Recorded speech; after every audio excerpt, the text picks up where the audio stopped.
Olá, muito boa noite para você que acompanha nossa programação ao vivo na TV A Crítica. Agora são 7 horas e 10 minutos.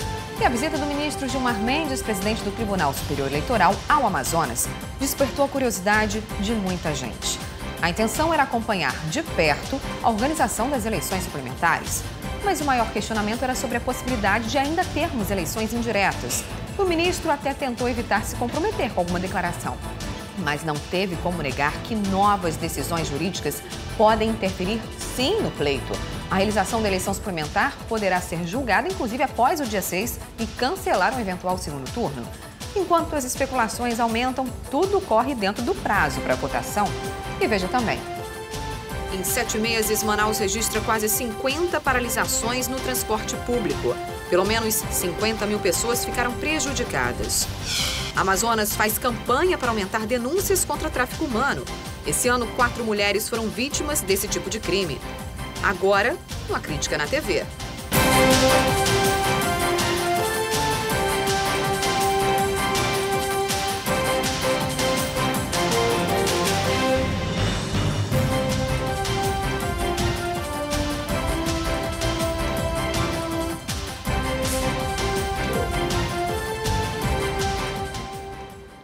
O ministro Gilmar Mendes veio hoje a Manaus e acompanhou de perto os preparativos da eleição para o novo governador do Amazonas.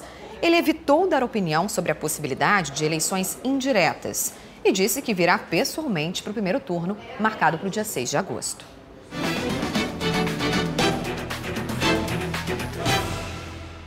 O ministro Gilmar Mendes se reuniu com o presidente do Tribunal Regional Eleitoral, Ministério Público, autoridades militares e de segurança, e se mostrou satisfeito com a organização da primeira eleição suplementar para governador na história do país.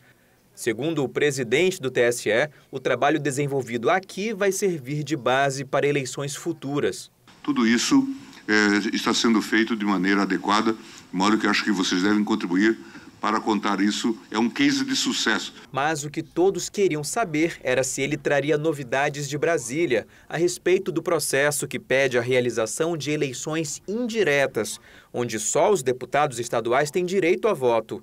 A ação, que pode anular todo o cronograma do TRE, está em outra corte, o Supremo Tribunal Federal, nas mãos do ministro Ricardo Lewandowski. Gilmar Mendes evitou comentar sobre a decisão a ser tomada pelo colega de toga. Decisão esta que pode vir antes ou depois do dia 6 de agosto, data do primeiro turno. Em termos de possibilidade jurídica, sim. É evidente que se a matéria pende de julgamento, nós temos que esperar um julgamento definitivo. A ameaça de suspensão das eleições diretas continua. Tudo depende de uma decisão do Supremo Tribunal Federal.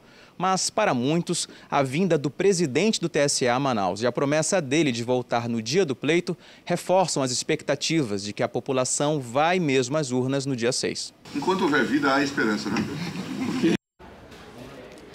E mesmo com a candidatura rejeitada pela Justiça Eleitoral, o nome de Abdala Frache vai permanecer nas urnas. Começa agora o prazo para pedidos de impugnação de Felipe Souza, que é o novo vice de Rebeca Garcia. A partir de agora, o vereador Felipe Souza, do Podemos, passa a andar lado a lado com Rebeca Garcia, do PP, em todos os compromissos de campanha. Abdala Frache, o antigo vice, continua como deputado estadual, mas está inelegível pelos próximos 8 anos. Em abril, ele foi condenado num colegiado da Justiça Federal pelo crime de cartel. Por isso, foi enquadrado na lei da ficha limpa. Ainda assim, vai aparecer na urna eletrônica. Segundo o TRE, não existe tempo hábil para fazer a troca de fotos e nomes nos 8.000 equipamentos distribuídos pelo Estado. Só para um eventual segundo turno. Caso ela vá para o segundo turno, ainda há tempo de nós trocarmos a foto do vice dela.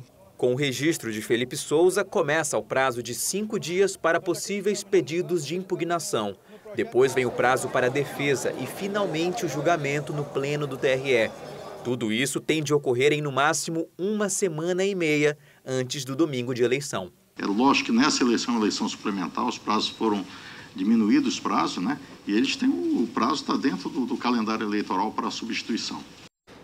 E agora vamos mudar de assunto e falar do transporte coletivo. Os passageiros têm sofrido com as constantes paralisações do transporte em diversas zonas da capital. Só esse ano, mais de 40 causaram transtornos a mais de 50 mil pessoas. As paralisações sem aviso à população já viraram rotina em Manaus. Segundo os trabalhadores, as más condições de trabalho, falta de segurança e reajuste da categoria são as principais reivindicações. Nesta quarta-feira, o Sindicato das Empresas do Transporte Coletivo condenou o protesto dos rodoviários. Este ano, ao todo, foram 46 paralisações. E só nas 3 últimas, feitas neste mês de julho, pelo menos 50 mil pessoas ficaram prejudicadas. Segundo o Sinetran, a justificativa dos rodoviários não tem qualquer fundamento e, por isso, denunciou na Justiça as lideranças sindicais da categoria. Nós estamos comunicando à Justiça novamente, entrando com as ações cabíveis e pedindo a majoração da multa, que já chega a R$600 mil só esse ano, e pode chegar a mais de R$1 milhão com essas novas paralisações, ainda sem contar a possibilidade da prisão das lideranças sindicais.